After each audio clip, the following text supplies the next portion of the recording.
بتفكري تعملي خبز قرصاج او عيش الشاورما في البيت من غير ما تعجني ولا تتعبي؟ تعالي هقولك على طريقه سهله هتعجبك، هيطلع معاكي طري قوي ومن غير ما تعجني. هاتي في الاول كوبايه لبن دافي وكوبايه ميه دافيه وعليهم معلقه كبيره خميره فوريه ومعلقتين سكر، وقلبي وانزلي بكوبايتين دقيق وقلبي وسيبي الخليط ربع ساعه يتفاعل شويه. بعد كده هبطيه بالمعلقه وانزلي بربع كوبايه زيت وقلبي.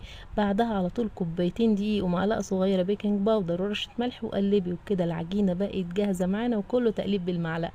غطي العجينه وسيبيها لحد ما تخمر ويتضاعف حجمها. بعد كده خدي كده حته من العجينه بالمعلقه الكبيره ونزليها على رشه دقيق تكون كتيره شويه، ولمي كده العجينه من اطرافها لحد ما تبقى كوره. بعد كده رشه دقيق عليها وافرديها بالفراده، وبكده العيش بقى جاهز. خديه وافرديه على الجريل السخن او على صينيه سخنه، واول ما ياخد العلامات البني اقلبيه على الناحيه التانية. وبالطريقه السهله دي تعملي احلى خبز صاج في البيت من غير ما تعجني. بتفكري تعملي خبز قرصاج او عيش الشاورما في البيت من غير ما تعجني ولا تتعبي؟ تعالي هقولك على طريقه سهله هتعجبك، هيطلع معاكي طري قوي ومن غير ما تعجني. هاتي في الاول كوبايه لبن دافي وكوبايه ميه دافيه وعليهم معلقه كبيره خميره فوريه ومعلقتين سكر، وقلبي وانزلي بكوبايتين دقيق وقلبي وسيبي الخليط ربع ساعه يتفاعل شويه. بعد كده هبطيه بالمعلقه وانزلي بربع كوبايه زيت وقلبي. بعدها على طول كوبايتين دقيق ومعلقه صغيره بيكنج باودر ورشه ملح وقلبي، وبكده العجينه بقت جاهزه معانا وكله تقليب بالمعلقه.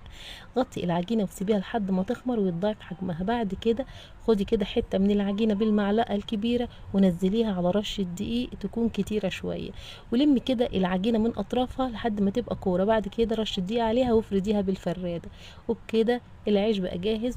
خديه وافرديه على الجريل السخن او على صينيه سخنه، واول ما ياخد العلامات البني اقلبيه على الناحيه التانية. وبالطريقه السهله دي تعملي احلى خبز صاج في البيت من غير ما تعجني.